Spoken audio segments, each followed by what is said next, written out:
Hola a todos y bienvenidos a Biología de Tranquis. La semana pasada estuvimos hablando un poco de los cromosomas, la forma en la que las células con núcleo almacenan su material genético. El resumen así rápido es que la longitud total del ADN que contiene una célula con núcleo es enorme, y almacenar todo eso en el núcleo de una célula microscópica no es tarea fácil. La mayor parte del tiempo este ADN está almacenado con ayuda de proteínas en dos niveles de empaquetamiento posibles. Uno más disperso para genes que se usan mucho y hay que tener a mano, y otro más compacto para genes que no se usan o se usan muy poco. Durante la división celular, además, todo el ADN se empaqueta de forma muy apretada en una serie de estructuras llamadas cromosomas, con el fin de evitar daños durante este agitado periodo de la vida de la célula. Pero además de todo esto, los cromosomas y su forma de empaquetar y organizar el ADN de forma consistente juegan un papel muy importante en algo en lo que el ser humano pasa pensando una cantidad completamente desproporcionada de tiempo. Hablemos de sexo. Aunque esto que he dicho no es completamente verdad, el ser humano pasa la mayor parte del tiempo pensando en el apareamiento, que no es lo mismo que el sexo. El sexo es algo que ocurre principalmente a nivel celular y molecular, y se refiere a la mezcla de material genético de dos células con núcleo diferentes para crear una célula con núcleo nueva. Esto a nosotros nos parece muy normal, porque somos células con núcleo muy avanzadas, de esas que construyen enormes estructuras cooperativas capaces de hablarse unas a otras sobre ellas mismas. Pero en realidad es una forma de complicarse bastante la vida a la hora de reproducirse. Si lo vemos desde el punto de vista de una célula cualquiera, es mucho más simple no depender de otra célula y simplemente dividirse en dos. Esta reproducción asexual es la forma predominante de reproducción en bacterias y arqueas, por ejemplo, las células sin núcleo. Aunque en células con núcleo también es común, y ocurre mediante el proceso de división celular del que hablamos la semana pasada, cuyo nombre técnico es mitosis. Uno copia sus cromosomas, manda cada copia para cada una de las células hijas y listo. Cuando uno es un organismo compuesto de muchas células, tiene que complicarse un poco más la vida para reproducirse asexualmente, pero aún así es relativamente fácil. Parte de sus células pueden dividirse e irse por su cuenta en forma de esporas, por ejemplo, o de un fragmento que se suelta del organismo principal. La mitosis ocurre también muy a menudo dentro de nuestro cuerpo, y es el proceso mediante el cual somos capaces de construir un organismo completo a partir de una única célula durante el desarrollo embrionario. Solo que en este caso no es técnicamente reproducción asexual, porque las células nuevas no se van cada una por su lado, sino que se quedan pegadas formando parte, pues no sé, de un ojo, de un dedo, de un hígado, pero el principio es el mismo. El principio de la reproducción sexual, en cambio, es distinto. Necesitamos dos células diferentes que se mezclen para formar una nueva, y aquí nos encontramos con el primer problema. Las células de nuestro cuerpo tienen cada una dos copias de cada uno de nuestros cromosomas. En el caso del ser humano estos son 23 cromosomas distintos, multiplicados por 2, 46. Imaginemos que una célula con 46 cromosomas se junta con otra para crear un organismo nuevo. Esta célula hija tendrá 92 cromosomas. Si este proceso se repite tendremos células con 184 cromosomas y luego con 368. Esto claramente es insostenible en cuanto tenemos un puñado de generaciones, así que si queremos sexo, necesitamos una solución que nos permita mantener el contenido de ADN estable a través de múltiples ciclos de reproducción sexual. La solución que tenemos las células con núcleo es una tecnología especial de división celular conocida como meiosis. La meiosis explicada de la forma más corta posible es una mitosis y media. Al igual que en la mitosis, el primer paso es replicar el ADN y condensarlo en cromosomas, pero luego la célula se divide dos veces seguidas en vez de una sola. Esto quiere decir que pasamos de tener dos copias de cada uno de nuestros cromosomas a tener 4, luego dos células con dos copias cada una y luego 4 células con una única copia. Pero vamos a ver si os puedo comentar la jugada con un poco más de detalle. El principal problema logístico que tenemos que resolver es que necesitamos asegurarnos de que cada una de las 4 células finales acabe exactamente con una copia de cada uno de los cromosomas. Esto en la mitosis es fácil. Al ser una única división podemos hacerlo como os comentaba el episodio pasado. Se duplican los cromosomas, pero cada copia se queda pegada a su gemelo. Luego separas cada pareja de gemelos hacia cada una de las células hijas y listo. Pero ¿qué ocurre si tenemos que realizar una segunda división celular sin una replicación de ADN primero? Tenemos 46 cromosomas en cada célula, 23 parejas. Pero ahora mismo el hecho de que sean parejas no nos sirve de nada, porque están cada uno flotando independientemente en la célula. A partir de este punto es muy difícil encontrar una forma fiable de que no se desorganicen completamente. Conseguir separarlos de forma que cada una de las células hijas de esta segunda división acabe exactamente con 23 cromosomas y que encima no tengan ninguno de menos ni ninguno repetido es imposible. Recordemos que estas son moléculas vibrando y chocando ciegamente. Si queremos hacer las cosas bien, entonces necesitamos ser sistemáticos y encontrar una forma de que la posición de los cromosomas esté controlada en todo momento a través de la división. Por suerte para nosotros, la célula la tiene, si no, no estaríamos aquí. Al principio de la meiosis ocurre lo mismo que en la mitosis. El ADN se duplica y se condensa en forma de cromosomas. Eso quiere decir que ahora tenemos 4 copias de cada cromosoma, como dijimos antes. Tendríamos, por ejemplo, el 1A y su copia y el 1B con su copia. Esto nos vale para el 2A, 2B, 3A, 3B, etc., pero vamos a centrarnos en el 1. En la mitosis simplemente tendríamos pegados a 1A y 1B con sus copias respectivas, 1A y su copia por un lado, 1B y su copia por el otro. En este punto tiramos de cada copia y cada célula hija acabará con una copia de 1A y otra copia de 1B. En la meiosis ocurre algo parecido, pero con una diferencia importante. Durante el proceso de replicación y condensación, 1A y 1B se reconocen mutuamente y se unen. El proceso que lleva a esto es muy complicado como para explicarlo aquí de forma detallada, pero os intento hacer un resumen. Básicamente, 1A y 1B contienen información genética muy parecida, y existen proteínas que usan esta similitud entre las secuencias de ADN de 1A y de 1B para tender un puente entre ellos y entrelazar parte del ADN que los compone, como si usásemos parte del hilo de un calcetín para coserlo al otro. Recordemos además que mientras ocurre todo esto, ambos cromosomas se han dividido sin separarse completamente de sus copias, como ocurre en la mitosis. Así que al final lo que tenemos es básicamente una estructura muy grande formada por 4 cromosomas, 2 copias de 1A y 2 copias de 1B, unidas en varios puntos por estas proteínas costureras. Y esta era la parte difícil. A partir de aquí el resto es más sencillo de entender. La primera división de la meiosis alinea las 2 parejas de 1A y 1B, pega un tirón y separa un par de copias del otro. Es decir, en una de las células hijas tendremos 2 copias de 1A y en la otra 2 copias de 1B. Estas copias permanecen unidas entre sí, así que no tenemos problemas en organizarnos para la siguiente división. La célula que se llevó las 2 copias pegadas de 1A se divide, pega un tirón y crea 2 células con una sola copia de 1A cada una, y lo mismo pasa con 1B. Este proceso se repite para cada uno de los 23 cromosomas si somos humanos, o la cantidad que sea si estamos hablando de otra especie. Así que al final tenemos 4 células, cada una con una copia de cada uno de los cromosomas. Es necesario destacar que la división entre A y B no es consistente. Es decir, una célula puede acabar con un 1A pero con un 2B, con un 3B pero con un 4A, etc. Básicamente tiramos una moneda por cada cromosoma, y esto es importante, porque ayuda a remezclarlos entre sí. Y llegados a este punto hemos solucionado nuestro problema logístico. Hemos convertido una célula con 2 copias de cada cromosoma en 4 células con una única copia. A este tipo de células las llamamos gametos. El resto del proceso es sencillo, entre comillas, muchas comillas. Si queremos reproducirnos sexualmente, solo tenemos que conseguir juntar 2 de estos gametos para crear una célula nueva. Y esta célula nueva tendrá las 2 copias de cada cromosoma habituales. Si somos un organismo unicelular, esto acaba aquí. La célula nueva seguirá su camino. En cambio, si somos un organismo como un ser humano formado de muchas células, todavía queda trabajo por hacer. Esta célula nueva, llamada cigoto, ejecutará un complejo programa genético para dividirse y diferenciarse hasta crear un organismo completo y funcional.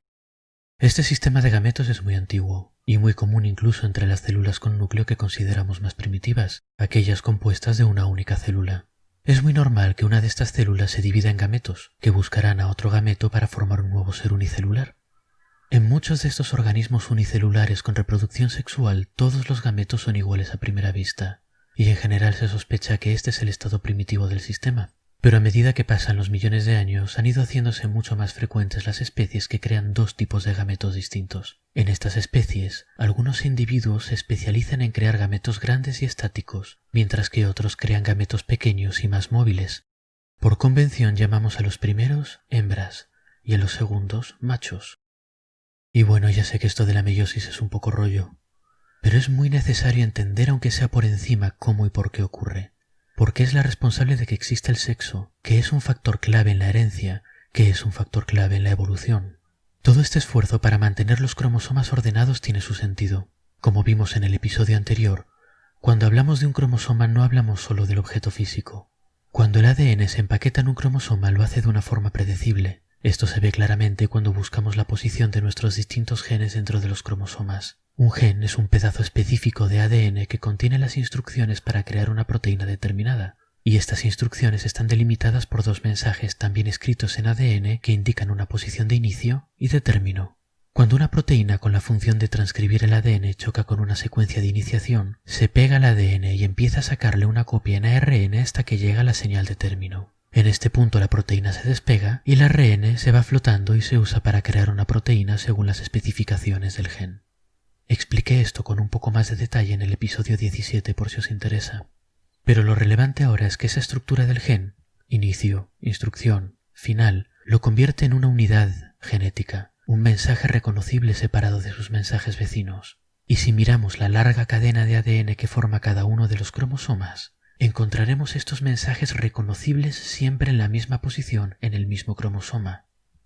Para visualizarlo imaginemos un organismo sencillo y humilde.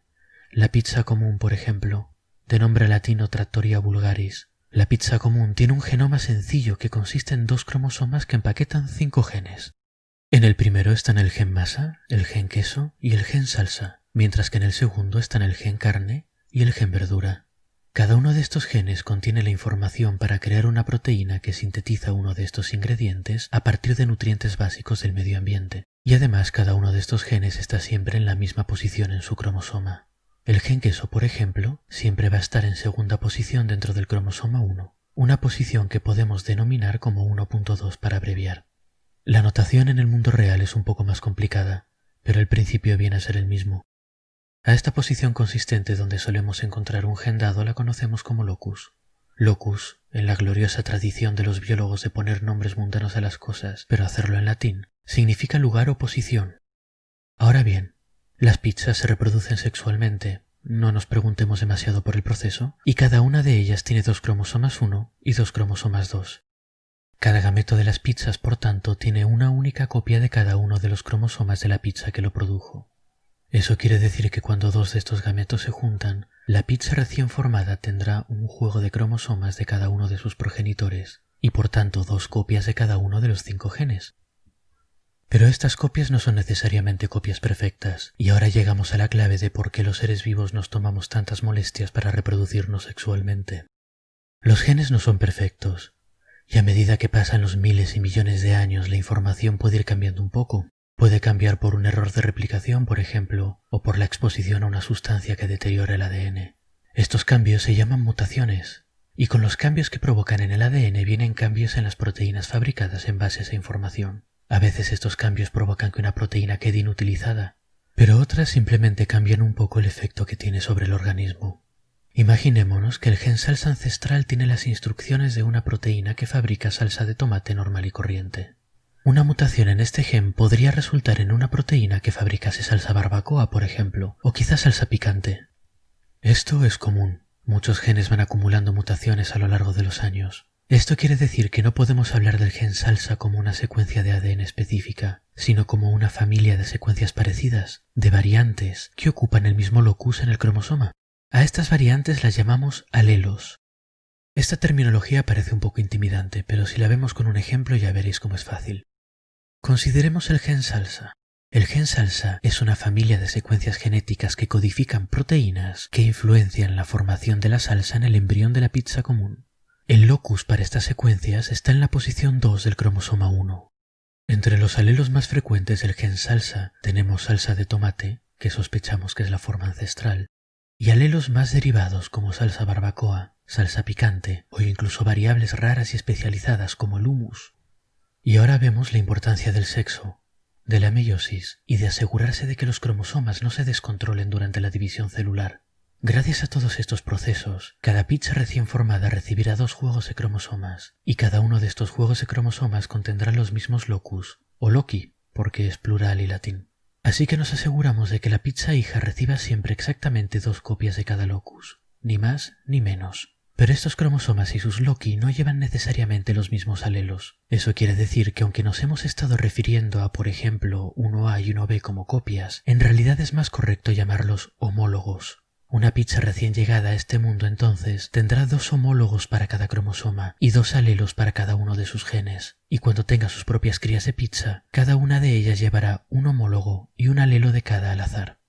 Esta mezcla de ADN procedente de distintas líneas genéticas, cada una con su propia historia y mutaciones, es la forma principal en la que el sexo ayuda a crear diversidad. Pero no es la única, y es que aunque la diversidad genética que se puede crear repartiendo cromosomas no está nada mal, tiene sus límites.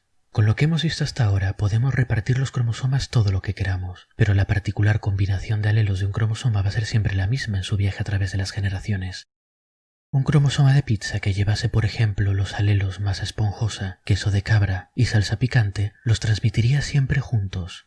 En la práctica esto no es así. ¿Os acordáis que al principio de la meiosis los cromosomas homólogos se emparejaban y entrelazaban para separarse ordenadamente? Este proceso se lleva a cabo con la ayuda de proteínas que facilitan el reconocimiento y la unión de cromosomas homólogos. Pero estas proteínas tienen otra función. A veces no solo unen las cadenas de ADN de los 2 cromosomas, sino que las cortan y las intercambian. Esto quiere decir que cada uno de estos cromosomas homólogos se lleva un pedazo del otro durante el resto de su viaje. Y no es accidental, ¿eh? Es un proceso preciso y controlado para los estándares de moléculas que chocan ciegamente, una forma natural y espectacular de ingeniería genética. En la práctica, este proceso, que se llama recombinación, significa que aunque 2 alelos que compartan cromosoma van a viajar juntos más a menudo que 2 alelos que estén en cromosomas distintos, es perfectamente posible que los 2 alelos que están en el mismo locus de 2 cromosomas homólogos intercambien posiciones, que el alelo que estaba en 1A pase a estar en 1B y viceversa. De forma sencilla, los 2 cromosomas homólogos están intercambiando parte de sus alelos y creando nuevas combinaciones de salsa, queso, masa e ingredientes que se transmitirán a la nueva generación de pizzas. Y gracias al sistema de Loci, de posiciones consistentes para cada gen, nos aseguramos de que este intercambio siempre, o casi siempre, se haga entre alelos equivalentes. Parece que la vida está dispuesta a tomarse mucho trabajo con tal de crear diversidad, y esta es otra pista importante para nuestro misterio de la muerte. Sé que este episodio es un poco denso, pero es importante. Los conceptos de meiosis, cromosoma, gen, locus y alelo son importantísimos para entender cómo la información genética se intercambia y crea variedad en cada generación. La semana que viene veremos cómo esta combinación de 2 alelos para cada gen crea diferencias reales en seres vivos, porque hasta ahora solo hemos estado hablando de secuencias de ADN, de información. Esto tiene que traducirse en cambios prácticos o no sirve para nada. Y ya que me queda un poquito de tiempo, si no habéis entendido algo, si no ha quedado claro algo, entiendo que es difícil visualizar todas estas cosas de palabra, por favor no dudéis en contactar conmigo. Podéis buscarme en Facebook o en Instagram o escribirme a biologiadetranquis@gmail.com. Si me escribís vuestras preguntas, vuestras dudas, vuestras broncas, las puedo añadir a episodios futuros y así aclararlas. Y ahora sí, hasta entonces pues, y espero que hayáis disfrutado el episodio.